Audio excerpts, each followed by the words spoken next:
Oke, ini slide atau bahan kuliah kita untuk pagi ini, yaitu tentang pendahuluan dan konsep penilaian jauh.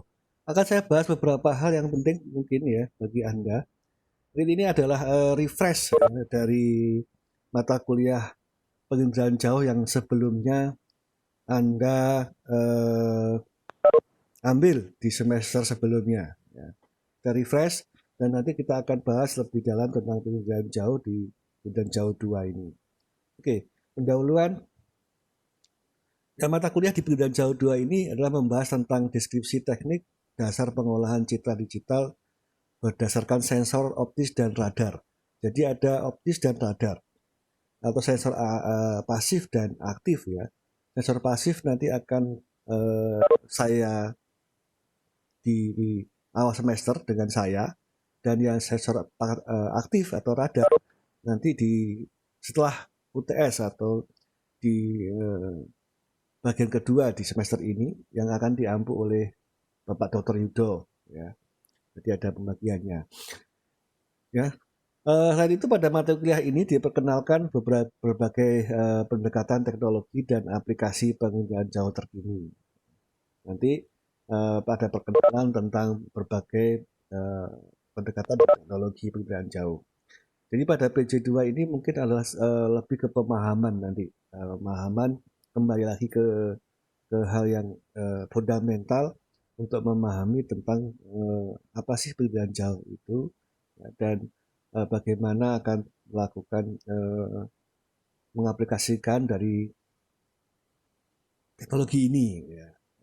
Selain itu juga nanti Anda akan ada praktikum ya, di pendidikan jauh ini. Nah, dan jauh ini akan diampu oleh nanti para asdos ya, dan di lab fotogrametri dan penginderaan jauh ya, di sana. Oke, di awal tentu nanti harus Anda tahu tentang sistem penilaian ya, seperti biasa, walaupun ini kuliah daring, tapi Anda ada sistem penilaian di sana, termasuk juga nanti ada kehadiran yang Anda lakukan. Kalau karena akhirnya Anda tidak memenuhi 70%, tentu Anda tidak akan bisa ikut UAS nanti. Ya. Oke, di penilaian juga dari tugas, praktikum, UTS, UAS seperti biasa. Dan nanti ada tugas, walaupun ini adalah sistem daring, tapi ada tugas untuk kalian semua. Oke, format segera dibentuk. Mohon diinformasikan ke saya nanti formatnya siapa. Yang mungkin nanti akan saya berikan atau saya berikan informasi nanti apakah ada penggantian jadwal atau hal yang lain. Oke, load cheating seperti biasa ya. Tentu Anda sudah paham hal ini. Konsekuensi tentu akan ada jika Anda melakukan cheating ya. Oke, beberapa buku yang jadi pedoman ya, mungkin juga harus Anda baca ya. Kalau ada, tapi masalahnya ini memang lagi pandemi ya, nggak bisa ke perpustakaan ya. Di perpustakaan ada ini sebenarnya. Ya. Pertama itu mungkin ada Remote Sensing Principle and Interpretation dari Floyd F. Sabins atau Sabins lah kenalnya ya. Itu silahkan Anda cari ya, mungkin di internet atau apa. Lalu yang kedua, Remote Sensing and Image Interpretation. Ini buku wajib yang mungkin biasanya dari para uh, mahasiswa untuk belajar remote sensing dari Nielsen and Kiefer. Ini dari Wiley untuk cetaknya. Dan ini coba saya carikan dulu, saya punya yang e-booknya. Kalau memang ketemu nanti saya akan share ke Anda. Tapi seharusnya memang tidak bisa share ke Kulon nanti kan nggak? Itu mungkin tidak license ya, karena itu adalah e-book, mungkin e-book potongan gitu ya.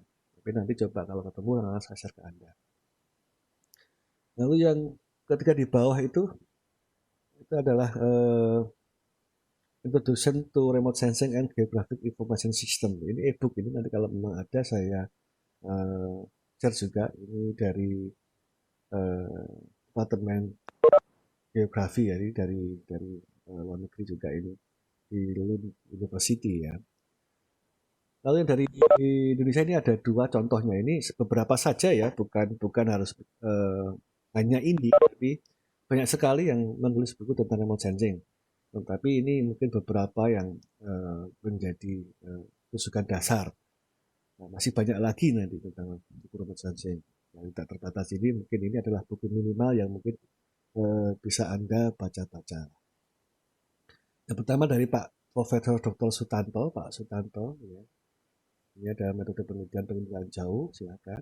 Yang kedua di sini ada dari Pak Indarto, penelitian jauh, metode analisis dan interpretasi citra satelit.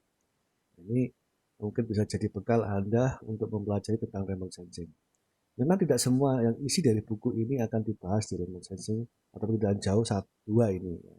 Nah, nanti juga ada di penelitian jauh pada mata kuliah berikutnya, yaitu pengolahan citra digital nanti ada ya. Lalu ada di mata kuliah pilihan seperti radar grametri ya, dan lain-lain nanti ya. Jadi semuanya itu menjadi satu kesatuan tentang penelitian jauh. Memang penelitian jauh tidak bisa dibahas hanya dalam 1 semester. Oke, kita lanjutkan. Kita kembali ke hal yang paling dasar dari remote sensing, yaitu komponen atau konsep ya dari penelitian jauh. Ini mengingatkan Anda bahwa komponen dan konsep ini hal yang paling dasar yang Anda harus ketahui tentang penelitian jauh ya. Dan ini jadi pegangan Anda ya, untuk membahas apapun, yaitu pada konsep ini sebenarnya.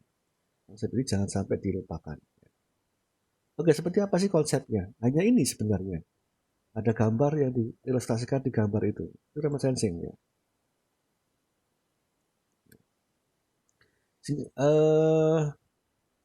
Pengertian atau definisi remote sensing secara umum itu adalah ilmu untuk memperoleh informasi tentang bumi.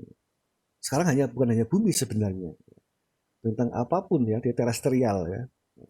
Terestrial ini bisa bukan hanya bumi, mungkin nanti sudah ke planet ya, atau planet lain, eksoplanet atau planet yang lain, mungkin Mars, bulan dan sebagainya. Mungkin nanti akan ke sana. Ya. Tapi mungkin pengertian sempitnya itu adalah permukaan bumi. Padahal bumi itu bukan hanya bukan permukaan juga ada yang di bawah air gitu ya. Ada di bawah tanah. Remote sensing itu umumnya itu adalah ilmu yang mempelajari ya tentang mencari informasi ya, memperoleh informasi. Ini kata kuncinya informasi ya, tentang objek. Objek bisa apapun ya, di permukaan bumi, di permukaan terestrial, di planet, ya, di bulan, di Mars, atau apa jika memang itu sekarang berkembang ke sana, ya. Ataupun di bawah permukaan air, karena bumi juga tidak hanya ada di permukaan, tapi di bawah air, ya. Tanpa melakukan kontak langsung, maksudnya tanpa Anda memegangnya dari jarak jauh, dari jarak jauh, makanya dia remote atau jauh, ya. Jadi sebenarnya kayak seperti pengukuran batimetri dengan echo sounder itu juga termasuk remote sensing sebenarnya kalau secara definisinya, karena dia tanpa menyentuh permukaan atau dasar perairan dan masuk dalam komponen ini. Ya, komponennya ini ada A sampai G. A sampai G. Yang pertama sumber energi, lalu kedua radiasi dari energi itu. Yang C adalah interaksi antara radiasi dengan targetnya. D adalah perekamannya dengan sensor. Transmisi bagaimana menghubungkan hasil dari perekaman sensor itu ke pusat data. F, interpretasi dan analisisnya, bagaimana menginterpretasi hasil data informasi itu dan menganalisisnya. Dan G, tentu aplikasinya, untuk apa namanya remote sensing ini, atau hasilnya untuk apa. Ya, ini sudah saya berikan beberapa penjelasan tentang komponen-komponen yang ada yang saya sebutkan tadi ya. Nah, ini sumber energi ya. Saya bahas agak cepat saja, mungkin ini adalah hal yang sudah pernah Anda peroleh ya. Dan ini adalah refreshing. Gitu. Di balik energi ada dua, kita sebut pasif dan aktif. Itu ya. Ya, jadi sebenarnya kan remote sensing ini adalah merekam energi, gitu ya. Merekam energi. Energi apa ya? Energi yang dipancarkan oleh objek. Nah, ada sistem pasif dan aktif. Pasif tentu dia hanya merekam interaksi objek dengan energi alam. Tentu di sini yang paling utama tentu adalah matahari.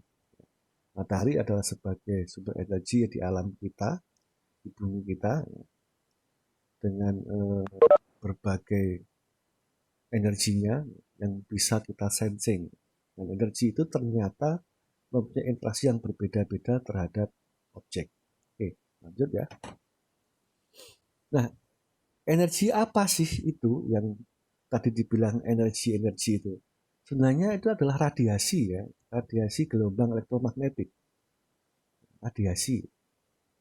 Itu energinya adalah radiasi. Radiasi atau penyinaran itu ternyata adalah berupa gelombang elektromagnetik. Ya, Anda mungkin sudah dapat dengan fisika dan sebagainya bahwa gelombang itu mempunyai karakteristik karakternya. Salah satunya ya panjang gelombang, ada frekuensi, ada amplitudo dan sebagainya. Dan gelombang ini ternyata adalah menyimpan sebuah energi. Ini adalah dasar utama dari remote sensing. Tanpa adanya radiasi ini, Anda tidak akan bisa melakukan sensing atau mengambil informasi dari jarak jauh, secara remote. Tidak bisa. Nanti Anda melihat dalam kegelapan, Anda tidak akan bisa mendapatkannya. Di mata Anda itu adalah sebuah sensor remote sensing. Mata Anda, mata, kuping, itu adalah remote sensing, sensor ya, alami yang ada pada tubuh Anda. Jika tidak ada radiasi ini atau energi ini, mata Anda tidak akan bisa melihat. Betul. Lanjut. Nah, ternyata gelombang elektromagnetik itu punya spektrum atau karakteristik yang sangat berbeda-beda. Disebut ini dipilah-pilah menjadi sebuah diagram atau kelompok gitu. Disebut dengan spektrum elektromagnetik. Jadi lebar. Ada spektrumnya panjang. Jadi gelombang elektromagnetik itu walaupun yang kita lihat secara harafiah kalau kita melihat radiasi matahari itu hanya putih saja atau terang saja. Tapi di sana ternyata adalah radiasi yang memiliki perbedaan atau hal yang tersembunyi gitu, panjang. Disebut spektrum. Dari yang ultraviolet, ada visible, ada infrared, sebagainya, dan X ya, X-ray ya. Tapi bukan radio. Nanti radio microwave nanti beda lagi. Nah, spektrum elektromagnetik ini dimulai dari yang sinyal gamma sampai ke radio dengan frekuensi panjang gelombang yang kecil, ya, pendek, sampai panjang gelombang yang panjang atau mungkin dengan besaran meter, termasuk yang Anda gunakan sebagai gelombang seluler di HP, sampai gelombang mungkin radio, televisi, internet dan sebagainya. Nanti spektrumnya itu panjang sekali. Semakin ada yang sangat pendek sampai ke ukurannya adalah mikrometer ya, mikrometer, nanometer, sampai ada yang panjangnya bisa 1 kilometer, itu panjang gelombangnya. Oke, kita lanjutkan aja. Itu adalah sumber energi ya. Nanti kita bahas sedikit lagi. Nah, yang ke lanjutnya ini atmosfer. Jadi dari komponen tadi ada atmosfer. Atmosfer ini kalau dilihat dari ini untuk sistem pasif itu sebagai penghalang. Kalau memang untuk melakukan pengamatan permukaan bumi. Hanya pasif berarti ya. Tapi kalau aktif dia tidak terpengaruh oleh ini, terpengaruh oleh atmosfer ini. Tetapi beberapa sensor ya dari remote sensing ya, ada juga yang mengamati bagian atmosfer saja, seperti mungkin Himawari atau Aqua Modis dan sebagainya itu, yang mungkin mengamati bagian atmosfer saja, tidak permukaan bumi. Nah, atmosfer ini memang sebagai penghalang karena di sana di atmosfer ini ada partikel-partikel ya,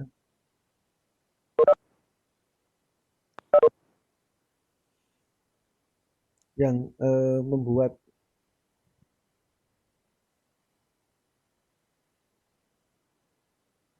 ini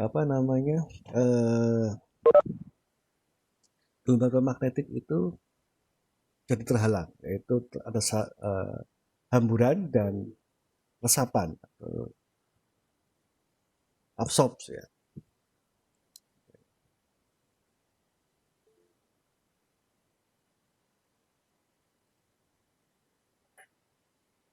Oke, kita lanjut.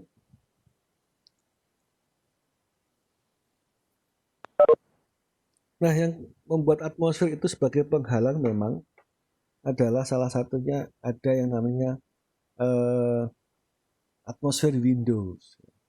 Memang atmosfer itu diciptakan oleh Tuhan ya. Secara alamiah dia akan melakukan filtering terhadap radiasi dari gelombang elektromagnetik. Seperti saya bilang tadi bahwa radiasi ini memiliki energi ya yang besar, ya kadang juga merusak. Nah, ini dapat Anda lihat di sini ada jendelanya, ada beberapa gelombang elektromagnetik ya, yang terserap penuh sebagai filter, ada yang bisa lewat. Nah, contoh di sini Anda lihat bahwa gelombang yang gamma dan sebagainya itu hilang, yang di bawah 100 nanometer itu tidak sampai ini, arti mungkin hanya sedikit saja. Jadi dia di filter dengan scattering, hilang, terhambur di atas gamma rays dan sebagainya itu yang berbahaya bagi manusia. Nah, ini gelombang mulai dari UV atau ultraviolet yang kita rasakan hangat di pagi hari atau di sinar matahari, itu hanya 50% saja yang sampai ke bumi. Itu pun hanya yang panjang gelombangnya lebih panjang atau yang lebih dingin, lebih hangat saja, tidak yang panas. Gelombang visible atau yang bisa kita lihat setiap hari ya, ini bisa masuk ya, dan beberapa yang terserap ya, terutama mungkin pada daerah far infrared ini, thermal infrared. Jadi hanya sedikit saja yang masuk, hanya bagian kecil saja, tapi dari ini gap ini sangat besar sekali. Jadi tidak bisa dilakukan karena dia terabsorb oleh ini atmosfer ya, tidak sampai ini. Nah, ini tadi kenapa gelombang aktif itu tidak terpengaruh atmosfer, karena di sini pada microwave atau radar atau sensor aktif ini itu menggunakan gelombang pada panjang gelombang microwave atau radar. Microwave atau radar. Anda lihat di sini bentuk dari grafiknya, dia tidak terserap dan terhambur. Jadi tidak terhalang sama sekali, hanya sedikit saja mungkin yang terserap pada ini apa namanya atmosfer ya. Tapi yang lain lebih banyak bisa sampai ke bumi. Nah makanya ini bisa melengkapi untuk sensor yang pasif yang banyak terserap itu. Makanya di sini disebut dengan sensor aktif dengan radar. Tapi di sensor pada panjang gelombang radar ini matahari tidak memiliki atau lemah saja, lemah di sini. Jadi diperlukan pembangkit gelombang pada microwave atau radar itu di platform sensornya. Di platform sensor itu dipasangkan juga pembangkit sinyalnya, sehingga disebut dengan sensor aktif. Oke, lanjut ya. Interaksi dengan objek Anda nanti bisa baca di sana. Oke. Lagi interaksi dengan air ya. Ini objek tadi adalah yang pertama adalah objek vegetasi. Di sana terlihat ya, bagaimana gelombang magnetik itu berinteraksi, bisa berinteraksi ya, berbeda-beda dengan satu target dengan target lain. Bahkan dengan vegetasi satu dan vegetasi dua akan beda, sehingga menimbulkan warna-warna, pola-pola yang berbeda-beda. Dengan air, ya, karena kita juga di bumi juga ada air, ya, conversation juga banyak yang berfokus untuk mencari informasi di perairan, baik itu untuk melihat apa namanya kehidupan di sana atau bencana-bencana di sana. Nah, ya. Nah ini salah satu ini adalah contoh bagaimana remote sensing merekam atau pola spektral dari beberapa objek ya. Nanti kita akan bahas lebih dalam pada bagian kuliah tentang pola spektral. Sensor.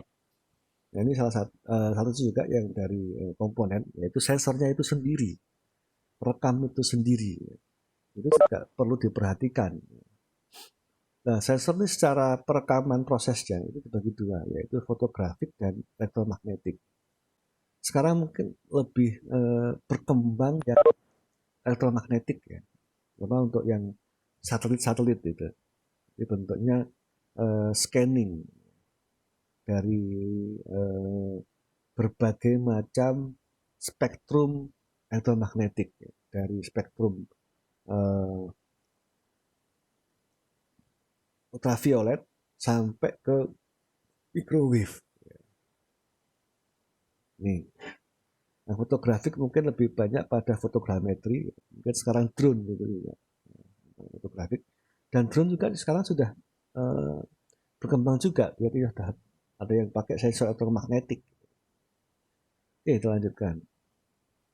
Nah ini platform dari sensor, dari yang rendah sampai yang tinggi. Di sana ada aerial, ada UAV. Sekarang UAV mungkin berkembang juga ya untuk daerah-daerah yang kecil saja. Airborne, ya, sampai spaceboard. Nah, spaceboard ini yang teknologi tinggi ya, spaceboard. Kita sebut dengan citra digital hasil perekaman satelit. Ya. Nah, spaceboard atau satelit ini yang macam-macam ada ya, dari yang resolusi kecil sampai yang resolusi tinggi dan resolusi yang apa namanya punya resolusi tinggi. Ya. Oke, kita lanjut. Nah jangan lupakan juga ada proses transmitting ya. hasil rekaman dari satelit itu, terutama satelit ya, itu akan melakukan transmitting. Mungkin kalau drone mudah, tinggal drone-nya dibawa turun, di copy paste hasilnya. Tapi yang memang lebih rumit gitu, atau lebih advance itu adalah transmitting pada platform spaceborne atau satelit. Jadi perlu ada koneksivitas yang yang canggih gitu ya, yang rumit juga sistemnya untuk bisa mendownload atau mengupload data ya dari ground to space, space to ground. Nah ini tentu user seperti kita tidak melakukannya. Yang melakukannya ya mungkin hanya space centernya ya, atau ground centernya yang punya satu itu, yang punya akses ke sana. Ini ada. Nah, pada akhirnya nanti kita akan mendapatkan hasil-hasil produk dari sensor ini berbentuk ya citra satelit yang paling banyak. Nah, sekarang sudah disebut dengan citra digital, berbentuknya sudah digital, tidak hasil fotografik yang non digital atau yang konvensional, sekarang digital dengan berbagai macam resolusi, ya, berbagai macam kelebihan sensor-sensor itu. Nah, Anda dapat memilih hasil sensor tadi sesuai dengan hal-hal yang Anda inginkan. Dan Anda dapat menginterpretasinya dan menganalisisnya untuk berbagai hal, dengan berbagai software juga, untuk mendapatkan sebuah produk remote sensing. Nah ini contoh software remote sensing. Yang bagian atas 3 ini, 1, 2, 3 itu yang komersial atau komersil. Anda memakai atau melakukan ini harus beli ya, atau beli, karena ini adalah license dan komersil, harus beli ya. Kita ini beberapa saja ya, contoh saja, karena masih banyak lagi yang ada ya.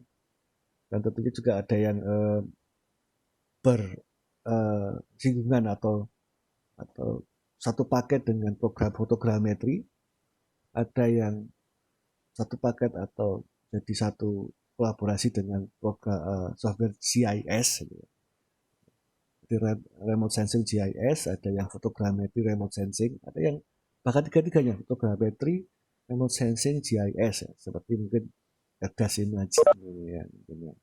Dan yang lain nanti ada. Dan ini harganya mahal memang kalau yang licensing.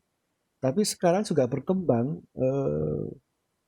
software remote sensing yang free ya, atau open source ya, open source. Ini contoh beberapa saja. Ada Elvis ya, ada Optics, ada Snap dan lain-lain. Juga ada yang berkolaborasi dengan software GIS ya. Contoh QGIS sudah ada plugin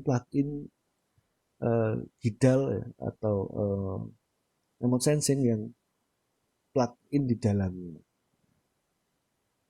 Nah, tidak ada salahnya jika Anda belajar yang license atau yang komersil, dan tidak ada salahnya juga belajar yang source code atau yang free. Nah, kelemahan yang source code ini memang harus ada pemahaman lebih dalam, karena dia memang adalah software yang dikembangkan komunitas ya, bersama-sama. Itu ada bug, ada ini biasa, karena ada perkembangan. Beda dengan yang ini license ya, atau yang komersial. Mereka kan dijual, itu dia sudah membuatnya dengan desktop yang sempurna gitu ya, yang harusnya begitu ya. Walaupun bug juga ada tapi kecil ya. Dan Anda bisa komplain jika bug itu terjadi karena memang itu adalah Anda beli ya. Beli. Tapi kalau yang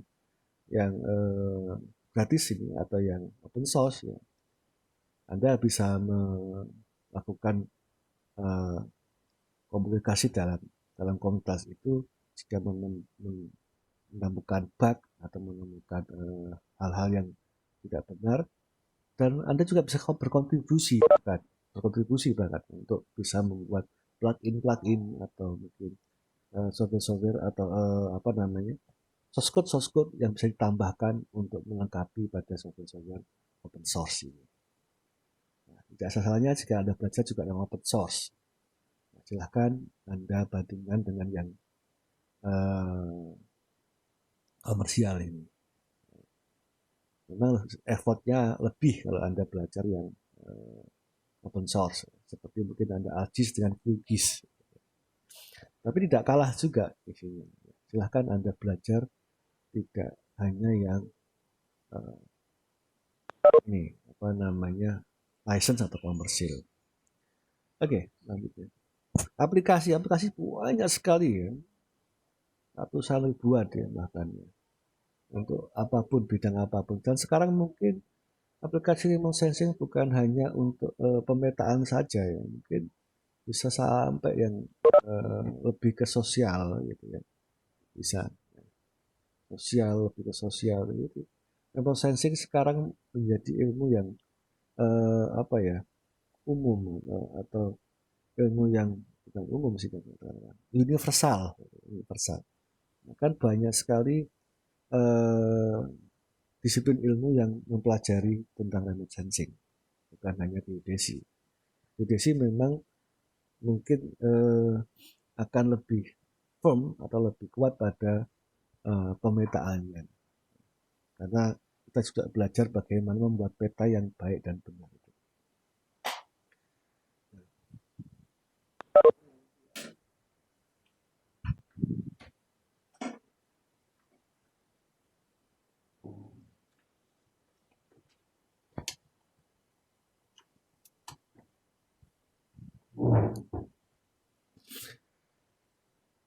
Oke, ini slide saya. Nanti silakan, sudah saya upload di Kulon, ya. Silakan di-download dan dipelajari. Bersama juga ada video yang sudah saya masukkan di Kulon ya. Silakan juga Anda pelajari di sana.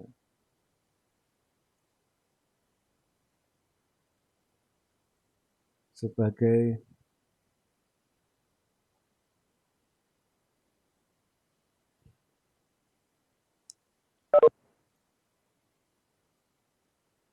yang ini pelengkap untuk kuliah ini ya.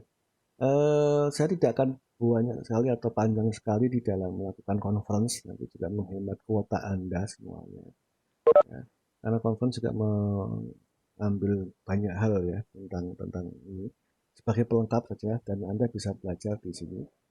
Dan jika Anda nanti mungkin ada pertanyaan dan sebagainya, bisa Anda sampaikan lewat chat dan WA juga. Tapi sebelumnya mungkin di conference ini bisa saya buka pertanyaan. Saya persilahkan.